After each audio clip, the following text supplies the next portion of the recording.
ஆண்டவராகிய இயேசு கிறிஸ்துவின் கிருபையும் சமாதானமும் உங்கள் அனைவரோடும் கூட என்றென்றைக்கும் இருப்பதாக.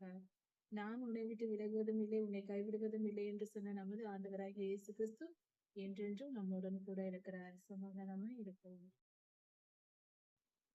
எசேக்கியேல் 29ஆம் அதிகாரம். இந்த வேத பகுதியில் எகிப்து தேசத்திற்கு கர்த்தர் கொடுக்கும் நியாய தீர்ப்பை குறித்து சொல்லப்பட்டிருக்கிறது. கர்த்தர் எசேக்கியேல் ஐயாவை அழைத்து அவரிடம் சொல்லுகிறார், எகிப்துக்கு நான் செய்ய போகும் காரியங்களை வெளிப்படுத்துகிறேன் கேள் என்று சொல்கிறார். இந்த சம்பவம் நடந்த நாள் 10ஆம் வருஷம் 10ஆம் மாதம் 12ஆம் தேதி என்று சொல்லப்பட்டிருக்கிறது. இது இஸ்ரவேலின் கணக்குப்படி.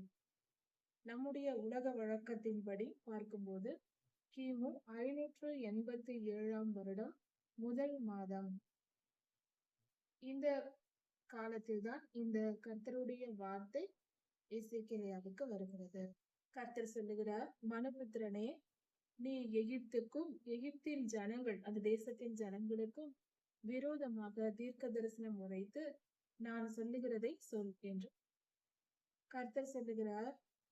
எகிப்தின் ராஜாவே, நீ என்ன சொல்லுகிறாய்? இந்த நதியை நான் உண்டாக்கினேன், இந்த நதி என்னுடையது என்று அந்த நதியின் நடுவிலே படுத்துக்கொண்டு நீ சொல்லுகிறாய். அந்த நதியை நான் உண்டாக்கினேன், எனக்காக உண்டாக்கினேன் என்று சொல்லுகிற பெரிய முதலையே என்று கர்த்தர் சொல்லுகிறார். இதோ நான் உனக்கு விரோதமாய் வந்து என் துறடுகளை உன் வாயில் மாட்டி உன் நதிகளின் மச்சங்களை மீன்களை செதில்களில் ஒட்டும்படி செய்து உன்னை உன் நதிகளின் நடுவிலிருந்து தூக்கி போடுவேன். உன் நதிகளின் மச்சங்கள் எல்லாம் உன் செதில்களில் ஒட்டி கொண்டிருக்கும் என்று கர்த்தர் சொல்லுகிறார். அதாவது எகிப்து தேசத்தின் ராஜா என்ன சொல்லுகிறார்? இந்த நதியை நான் தான் உண்டாக்கினேன், இது என்னுடையது, இது எனக்காக உண்டாக்கப்பட்டது, நான் தான் இதை சிருஷ்டித்தேன் என்று சொல்லுகிறார் என்று சொல்லப்பட்டிருக்கிறது. எகிப்து ராஜா இப்படி சொல்வதாக சொல்லப்பட்டிருக்கிறது. அதாவது நானே தெய்வம், நான் தான் எல்லாவற்றையும் செய்தேன் என்று சொல்லுகிற மனிதர்கள் உண்டு. தாயின் கருவில் 10 மாதம் இருந்து எல்லா மனிதர்களைப் போல நாமும் பிறந்து நான் தெய்வம் என்று சொல்லிக் கூட எப்படிதான் மனது வருகிறதோ தெரியவில்லை. இப்படி சொல்லிக் கொள்ளுகிற மனிதர்கள் இருக்கிறார்கள். நான் தெய்வம், நான் கடவுள், நான் தான் இந்த உலகத்தை படைத்தேன், நான் தான் இந்த நதியை உண்டாக்கினேன் என்று சொல்லுகிறவர்கள் இந்த காலத்திலும் உண்டு. அந்த காலத்திலும் அந்த எகிப்தின் ராஜா சொல்லி இருக்கிறார். கர்த்தர் சொல்லுகிறார், உன்னை உன் நதிகளின் மச்சங்களை முதலையே உன் செதில்களில் ஒட்டி கொள்ளும்படி செய்வேன் என்று சொல்லுகிறார். அதாவது கடலில் இருக்கிற பெரிய பெரிய சுறா மீன்கள் போன்ற மீன்கள் இருக்கிறது அல்லவா, இதை இன்டர்நெட்டில் வீடியோக்களில் பார்க்கலாம். நாம் அப்படிப்பட்ட அந்த கடல் மீன்கள், பெரிய பெரிய மீன்கள் இருக்கும். சுறா மீன் போன்ற பெரிய மீன் ஒரு கப்பல் அளவு இருக்கும். அதனுடைய நீள அகலங்கள் அவ்வளவு பெரிய சுறா மீன்கள் எல்லாம் இருக்கும். அதன் மேல் சில நேரங்களில் அதை பார்க்கும்போது கடல் பாசிகள், மற்ற மீன்கள், மற்ற உயிரினங்கள் எல்லாம் அதன் மேல், அதாவது வண்டுகள் போன்றவை அதை பிடித்து கொண்டு, அதை கடித்து கொண்டு, அதன் உடல் முழுவதும் பிடித்து கொண்டிருக்கும். பிடித்து அதன் ரத்தத்தை குடித்துக் கொண்டிருக்கும். அட்டை புழு மனிதனை கடித்து ரத்தம் உறிஞ்சுவது போல சில பூச்சிகள், வண்டுகள், இவைகள் எல்லாம் சிறிய மீன்கள், இவைகள் எல்லாம் அந்த பெரிய மீனின் உடல் முழுவதும் பரவி கொண்டு அதை கடித்து கொண்டு, அதன் தோலை கடித்து கொண்டு, அது விலகவே விலகாது, தள்ளி விட்டாலும் போகாது, அப்படி கடினமாய் அந்த செதில்களை பிடித்து கொண்டிருக்கும். இதை மனிதர்களிடத்தில் அப்படிப்பட்ட மீன்கள் வரும்போது அவர்கள் சுத்தம் செய்வதை வீடியோக்களில் நாம் பார்க்கலாம். பல கடலில் செல்கிற பயணிகள் சில நேரம் இப்படி செய்கிறார்கள்.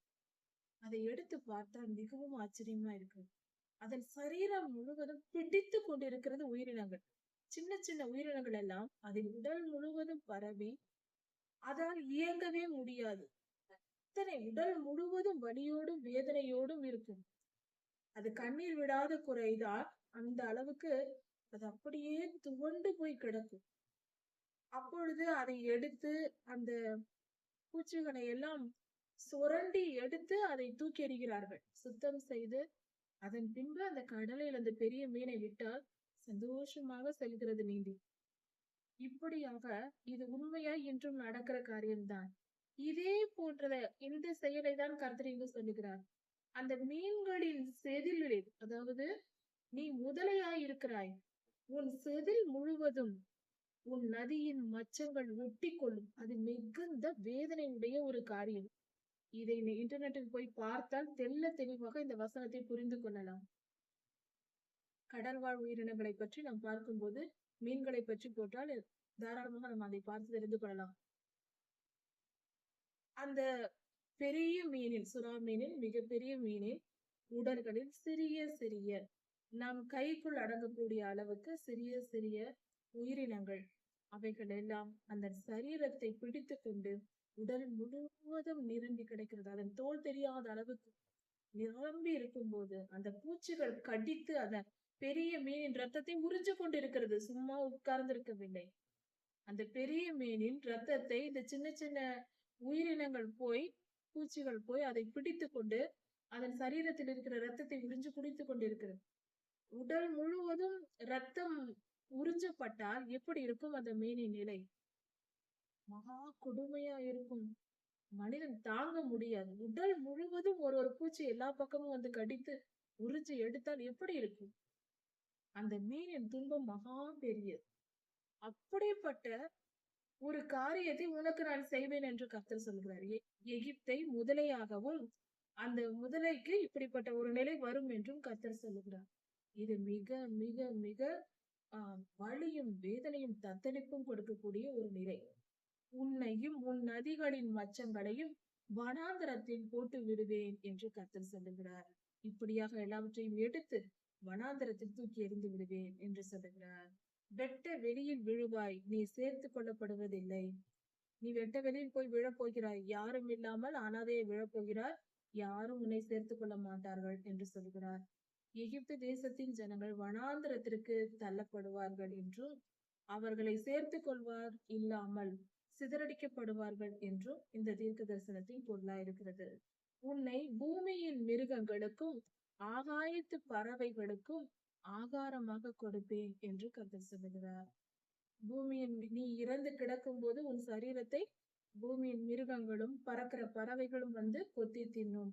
இப்படியாக எகிப்தின் ராஜாவும் எகிப்தின் ஜனங்களும் இப்படி துன்பப்படுத்தப்படுவார்கள். அவர்கள் நிலை இப்படி ஆகும் என்று கர்த்தர் சொல்லுகிறார். அப்பொழுது எகிப்தின் குடிகள் எல்லாம் நான் கர்த்தர் என்று அறிந்து கொள்வார்கள். அவர்கள் இஸ்ரவேலருக்கு நாணல் கோணலாய் இருந்தார்களே என்று கர்த்தர் சொல்லுகிறார். நாணல் கோணலாய் இருப்பது என்றால், இஸ்ரவேலர்கள் எகிப்தில் இருந்த பொழுது எகிப்தியர்கள் இஸ்ரவேலரை மிகுந்த துன்பப்படுத்தினார்.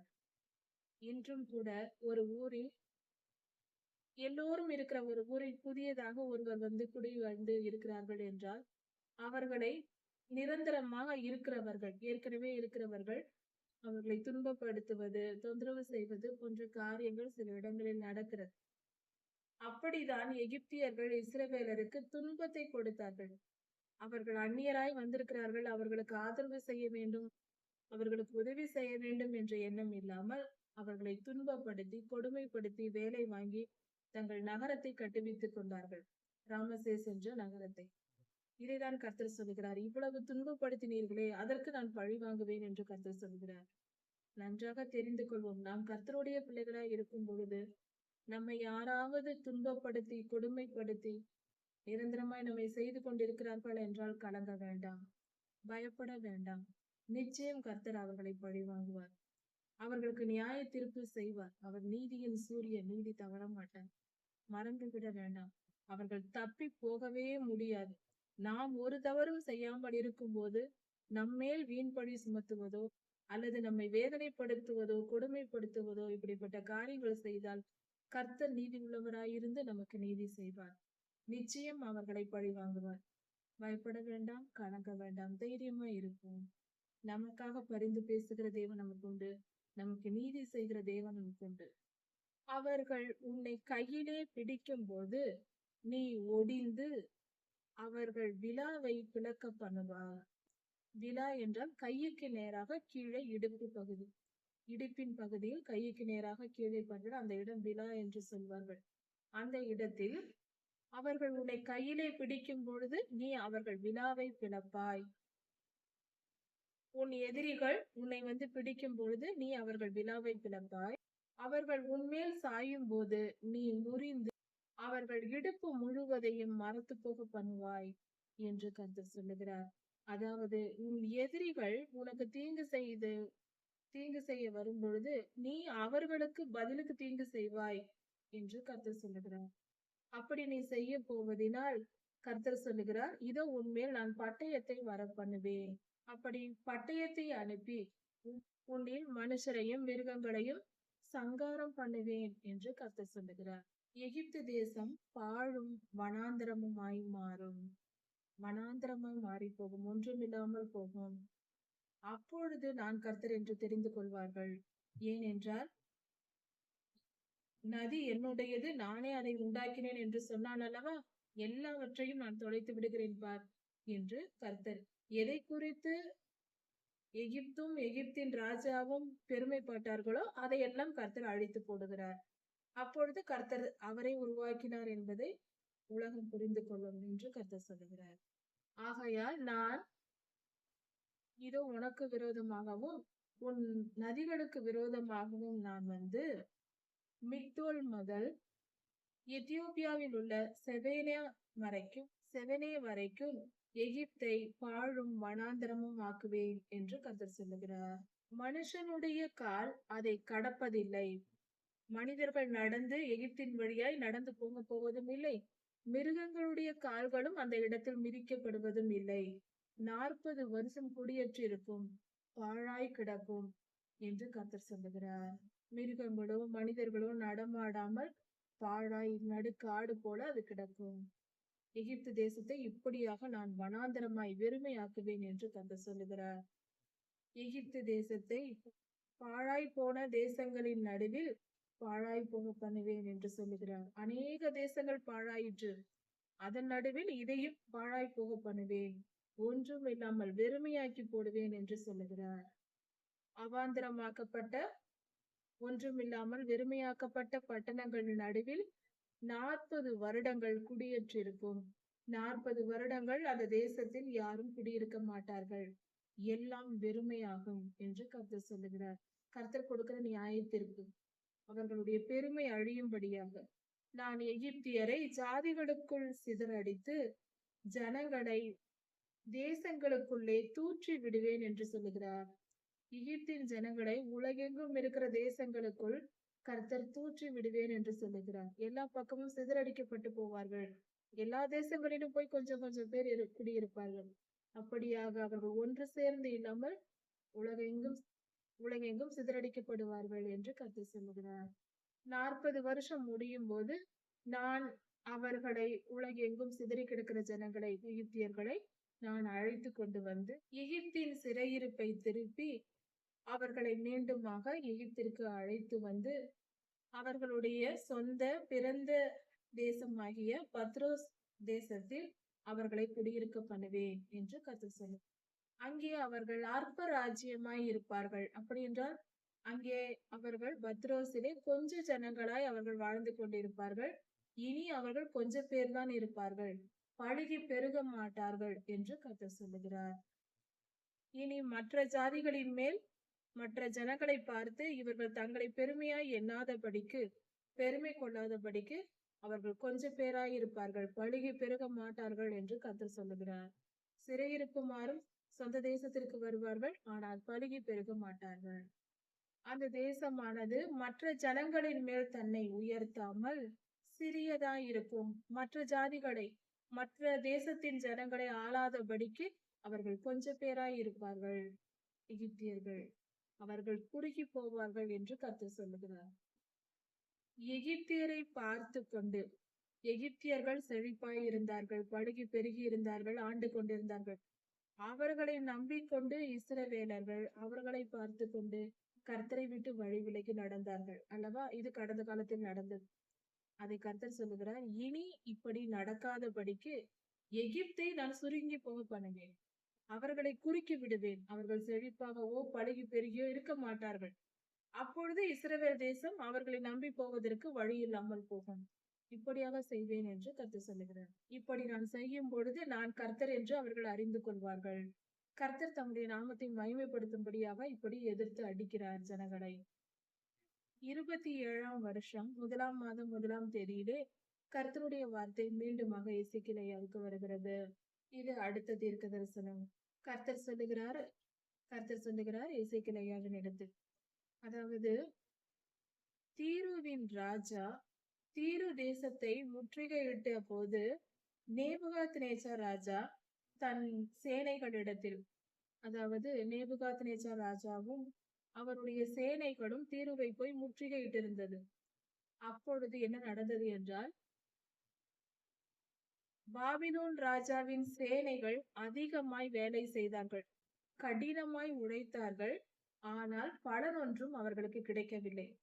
தீருவை கொள்ளையிட்டு பல பொருள்களையும் பணத்தையும் அவர்கள் எடுக்கவில்லை. கடினமாய் உழைத்தார்கள், பலன் எதுவும் பெறவில்லை. பாபிலோன் ராஜாவோ தன்னுடைய சேனையினிடத்தில் கடுமையாய் ஊழியம் வாங்கினான், அதிக வேலை வாங்கினான். பாபிலோன் ராஜா தன் சேனையினிடத்தில் அதிகமாய் வேலை வாங்கினார். ஒவ்வொரு தலையும் மொட்டையாயிற்று. பாரம் சுமந்து சுமந்து தலையெல்லாம் மொட்டையாயிற்று, வழுக்கை விழுந்து விட்டது. அந்த அளவுக்கு கடினமாய் நேபுகாத்நேச்சார் ராஜா வேலை வாங்கி இருக்கிறார் தன் சேனைகளிடத்தில். ஒவ்வொரு தோள்பட்டையின் தோளும் உரிந்து போயிற்று. தலையிலும் தோள்களிலும் பாரம் சுமந்து சுமந்து தலை மொட்டையாயிற்று. மேல் தோல் உரிந்து விட்டது. அப்படி கடினமாய் வேலை வாங்கி அவர்களிடத்தில் வேலை செய்திருந்தாலும் நேபுகாத்நேச்சார் ராஜாவுக்காவது அவர்கள் சேனைக்காவது எந்த கூலியும் கிடைக்கவில்லை, எந்த பலனும் அவர்களுக்கு கிடைக்கவில்லை. அதிகமாய் உழைத்தார்கள், ஒன்றும் பலன் கிடைக்கவில்லை. இப்படி செய்ததினால் நான் பாபிலோன் ராஜாவுக்கு நான் எகிப்து தேசத்தை கொடுக்கிறேன். கர்த்தரே தீருவுக்கு விரோதமாக யுத்தம் செய்ய வைக்கிறார். அவர்களுக்கு எந்த பலனும் கிடைக்கவில்லை.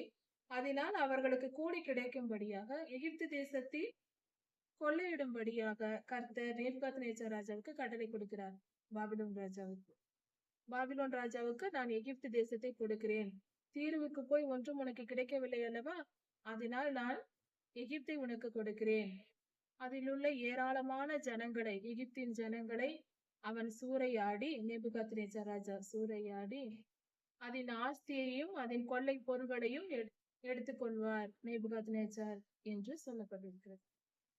இது நேபுகாத்நேச்சார் ராஜாவின் சேனைக்கு கூலியாய் இருக்கும். அவர்கள் தீருவுக்கு விரோதமாய் செய்த யுத்தத்திற்கு கூலியாக இருக்கும் என்று கர்த்தர் சொல்லுகிறார்.